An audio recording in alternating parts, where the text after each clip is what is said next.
ಮಗ ಎಲ್ಲಿದೀಯೋ? ಜಿಮ್ಮಲ್ಲಿದ್ದೀನಿ ಹೇಳ. ಅದೇ ನಂಗ್ ಕ್ರಶ್ ಇದ್ಲಲ್ಲ, ಇವಾಗ ಹೋಗ್ಬಿಟ್ಲಾ? ಅವಳ ಆತ್ಮಕ್ ಶಾಂತಿ ಸಿಗ್ಲಿ. ಗೋಸೋದಿಕ್ಕೆ ನಾ ಹೇಳೋದ್ನ ಮೊದ್ಲು ಕೇಳು. ಸರಿ ಹೇಳಪ್ಪ. ಅವಳು ಮೆಸೇಜ್ ಮಾಡಿದವಳೆ. ಯಾರ್ಗೆ?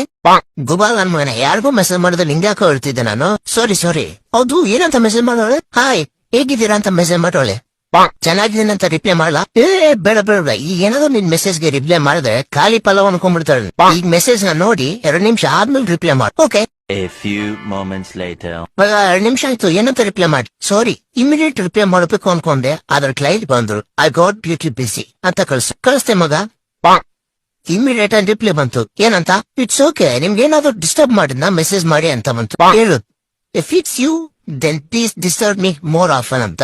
A few moments later. ಮಗ ರಿಪ್ಲೈ ಬಂತು. ನಾಚ್ಕೊಳ್ಳೋ ಎಮೋಜಿ ಕಳ್ಸಿದಾಳೆ. ನೀವು ಎಮೋಜಿಯಲ್ಲಿ ನಾಚ್ಕೊಳ್ಳೋದ್ ನೋಡಿದ್ರೆ ಎಷ್ಟು ಚೆನ್ನಾಗ್ ಕಾಣ್ತೀರಾ, ಇನ್ನು ರಿಯಲ್ ಆಗಿ ನಾಚ್ಕೊಳ್ಳೋದ್ ನೋಡಿದ್ರೆ 2 ಕಣ್ ಸಾಕಾಗಲ್ಲ ಅನ್ಸುತ್ತೆ ಅಂತ ರಿಪ್ಲೈ ಮಾಡು. ಮಗ ಥ್ಯಾಂಕ್ ಯು ಅಂತ ಕಳಿಸಿ ಆರ್ಟ್ ಎಮೋಜಿ ಕಳ್ಸಿದಾಳೆ. ಸರ್ ಏನ್ ಮಾಡ್ಲಿ? ಏನು ಮಾಡೋಕೋಗ್ಬೇಡ, ಟೈಪ್ ಮಾಡೋ ತರ ಆಕ್ಟ್ ಮಾಡು. ಮೆಸೇಜ್ ನೋಡಿ ತಾನೆ 10 ಮಿನಿಟ್ಸ್ ವೇಟ್ ಮಾಡು, ಅವಳೇ ರಿಪ್ಲೈ ಮಾಡ್ತಾಳೆ. ಮಗ ರಿಪ್ಲೈ ಬಂತು. ಏನು? ಮೆಸೇಜ್ ನೋಡಿದ್ರೆ ಯಾಕೆ ರಿಪ್ಲೈ ಮಾಡ್ತಿಲ್ಲ ಅಂತ ಕಳಿಸಿದಾಳೆ. ಸರಿ, ಈಗ ರಿಪ್ಲೈ ಮಾಡು. ಆಕ್ಚುಲಿ ನಾನ್ ನಿಮ್ಮನ್ನ ಕಾಫಿ ಡೇಟ್ ತರೋಣ ಅನ್ಕೊಂಡೆ, ನೀವು ಒಪ್ಕೊಳ್ಳಲ್ಲ ಅಂತ ಡ್ರಾಪ್ ಆಯ್ತು. A few moments later. ಮಗ ಏನೋ ಯಾಕ್ ಬರೋಲ್ಲ? ಬರ್ತೀನಿ, ಕಾಫಿ ಡೇಟ್ ನನ್ ಕಡೆಯಿಂದ, ಬಿಲ್ ನಾನೇ ಕೊಡ್ತೀನಿ ಅಂತ ಮೆಸೇಜ್ ಮಾಡಿದಾಳೆ. Congratulation brother.